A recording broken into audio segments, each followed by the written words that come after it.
cette édition de la Revue de la Presse. Commençons ce matin par le quotidien à capitaux publics Cameroun Tribune qui parle de CHAN 2020, demi-finale de choc. Les affiches Mali-Guinée à Japoma et Maroc-Cameroun à Limbé de ce soir promettent des rudes empoignades avec comme enjeu de taille la qualification pour la finale du championnat d'Afrique des Nations. Le journal Repère, qui est également en kiosque ce matin, s'intéresse plutôt au Sénat et à l'Assemblée nationale. Paul Biya doit-il reconduire Niat et Cavaillé? La question est posée ce matin à la grande une. Les deux personnalités, en raison de leurs graves ennuis de santé, ont concédé la gestion des deux chambres du Parlement camerounais à leurs proches collaborateurs depuis des années. Et puis, ministère des Enseignements secondaires, Nalova Lyonga, promeut un bilinguisme de qualité. L'œil du Sahel, pour sa part, nous donne un rebondissement ce matin. Paul Biya ordonne la réouverture de l'usine SICAM de Garoua. On se rappelle, il y a quelques jours, l'entreprise SICAM étalait sa difficulté à pouvoir satisfaire la clientèle en ce qui concerne l'épargne du 8 mars et même du 1er mai prochain. Le quotidien Le Messager titre ce matin « Stratégie nouvelle de développement, l'émergence mornée ». L'implémentation de cette feuille de route de 2020 à 2030 laisse planer des incertitudes. L'information est à retrouver au complet ce matin à la page 4 du quotidien Le Messager qui parle également ce matin en petite une des États-Unis vers le rapatriement de 60 Camerounais. Cameroun-Maroc, ça passe également ou ça casse. Et puis Fekafoot, Albert Mbinda pour déloger Bombondjouya. Vol de colombe à Bamenda ce matin dans les colonnes du quotidien Mutation.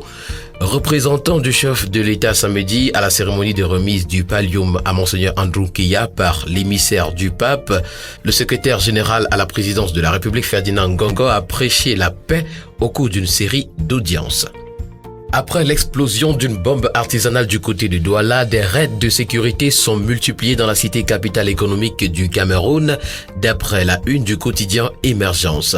Le quotidien parle également ce matin de la 55e édition de la fête de la jeunesse lancée dans l'extrême nord et puis promotion du bilinguisme que vaut la commission Moussongui. Politics Hebdo, qui est également un kiosque ce matin, parle de l'appel du peuple. Fosso-Koudjou, futur médiateur national, titre ce matin le journal. Avec la création d'une haute autorité morale constituée de médiateurs nationaux, le Fosso-Koudjou est identifié unanimement comme une personnalité remplissant les critères pour être un des médiateurs nationaux. Sur tout le triangle national, le peuple étouffe et demande le changement. Le quotidien L'économie pour sa part parle de secteur minier, l'exploitation artisanale suspendue, les détenteurs de permis appelés à se focaliser désormais sur la recherche. Le journal Le Quotidien dans sa parution de ce 3 février 2021 parle de la visite de terrain du ministre de l'Habitat et du Développement urbain dans l'océan.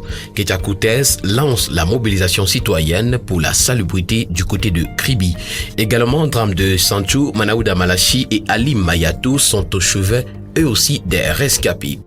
Le journal L'Élite, pour sa part, parle ce matin de coopération Cameroun-Vatican pour la restauration de la paix dans les régions du nord-ouest et du sud-ouest. Ferdinand Ngongo, le missionnaire rassurant, titre ce matin le journal L'Élite. Ecomaton, qui parle ce jour d'entité publique, nous présente les 9 entreprises à fort potentiel. L'on retrouve alors deux catégories que sont les entreprises à potentiel et les entreprises à risque pour le budget de l'État. Le tri hebdomadaire Le Soir s'intéresse ce matin à la recrudescence des accidents sur les axes routiers. Symphonie gouvernementale contre l'insécurité sur nos routes, titre ce matin le tri hebdomadaire. Également, logements sociaux de Bangabakoko, fin de calvaire pour les acquéreurs. Année scolaire 2020-2021 également, le ministre de l'Éducation de base dresse le bilan à mi-parcours.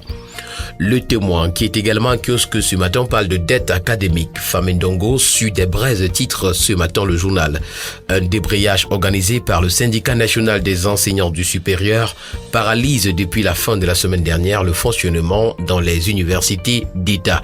L'hebdomadaire d'investigation et d'information générale sans détour, également un kiosque ce matin, parle de sécurité routière, comment le gouvernement a réduit le nombre d'accidents. Les mois suscités au sein de l'opinion masquent mal les efforts entrepris par le gouvernement sur la décennie 2011-2020 pour faire reculer le nombre d'infortunes sur les axes routiers camerounais. L'hebdomadaire sans détour nous propose ce matin l'affiche des accidents et le bilan de la visite de travail du ministre des Transports, Ngalé Bibeye, et de son ministre délégué dans la région de l'Ouest. L'hebdomadaire Sandeto nous fait également savoir ce matin et au sujet de la présidentielle de 2025 que Dalami Abdoul Moumini lorgne sérieusement le palais d'Etoudi. Le bilan flatteur de sa dernière visite à l'étranger est également à retrouver à la page 3 de l'hebdomadaire. Le Cameroun Matin, qui parle également d'accidents de la route, de la grève des transporteurs et des innovations, nous fait savoir que le ministre Ngalé Bibeye est sur tous les fronts. Il s'inscrit dans le cercle très restreint des ministres qui osent et qui bousculent les mauvaises habitudes. C'est ainsi qu'il a toujours imprimé positivement ses marques depuis le ministère des Enseignements secondaires, avec ses innovations ou encore sa capacité légendaire à désamorcer les multiples grèves dans la même veine rénovatrice. Malgré ses décisions républicaines et fermes dans le secteur du transport, il fait encore face à un véritable casse-tête chinois, les accidents de la route, comme ce fut le cas il y a quelques jours. Également dans les colonnes de Le Cameroun Matin, poursuite des activités de la régie du terminal à conteneurs, la CCJA renforce la résolution prise par le conseil d'administration du port autonome de Douala. Et puis ville de Douala, Bassadine régule le transport par mototaxi à l'horizon 2025. Le quotidien La République Presse parle également de la lutte contre les accidents sur les axes routiers ce matin et titre Le Pacte de Bafoussam. En visite dans la région de l'Ouest afin de toucher du doigt la réalité des dessous du drame de la falaise de Sanchou, le ministre Ngalé Bibeye des Transports a annoncé un train de mesures fortes destiné à enrayer le phénomène des accidents susceptibles d'être imputés aux actions de l'homme. Pour le coup, le ministre a décidé d'anéantir le transport clandestin de produits dangereux et de réguler le voyage de nuit. Il est question de la mise en place d'une brigade de contrôle mixte gendarmerie nationale, police nationale et une brigade de prévention routière dont le rôle sera de traquer les responsables du transport clandestin, surtout lors des voyages de nuit. Tous les véhicules en panne qui sont garés sur les axes routiers et impliqués dans les accidents seront dégagés. Le ministre a également décidé de doter la région de l'Ouest de 2 radars semi-portatifs de dernière génération. Ouest Eco, qui part également ce matin, parle des suites de la catastrophe de Tian. Toute la République est mobilisée pour conjurer le sort. Le quotidien et Singapour pour sa part parle de l'agence Beyak Debolova. Abba Mahamat abandonne le chantier. 4 mois après la pose de la première pierre de l'édifice par le Premier ministre Joseph John Gouté, le gouverneur de la Banque des États de l'Afrique centrale, maître d'ouvrage, ne croit pas devoir faire démarrer les travaux attribués à l'entreprise de son frère. Gestion des villes également ce matin en pied de une du quotidien Essingan, des conflits en cascade entre les maires de villes et ceux d'arrondissement. Le journal Pile ou Face parle de l'hôpital de district de Bafia, Dr Maurice Ngemcheng, le chirurgien qui défie l'État. Explosif à Douala, psychose à Limbé, le journal à caractère satirique Le Popoli se pose une question ce matin en grande une. Le Chan est-il sous haute insécurité ? Crise anglophone également, des ex-combattants roulent dans la farine. La question est également posée. Et puis à Bakassi, le tracé qui coince. Et pour terminer ce matin, prenons le quotidien bleu, le quotidien d'Amalmana le jour, qui parle de feuilleton judiciaire. Où en est l'affaire port autonome de Douala contre DIT? Le sens de la décision rendue par la Cour commune de justice et d'arbitrage de l'OADA est à retrouver ce matin dans les colonnes du quotidien Le Jour, ainsi que le retour sur les précédentes décisions de justice. Ficafoot également, des membres de l'AG de 2009 se réunissent.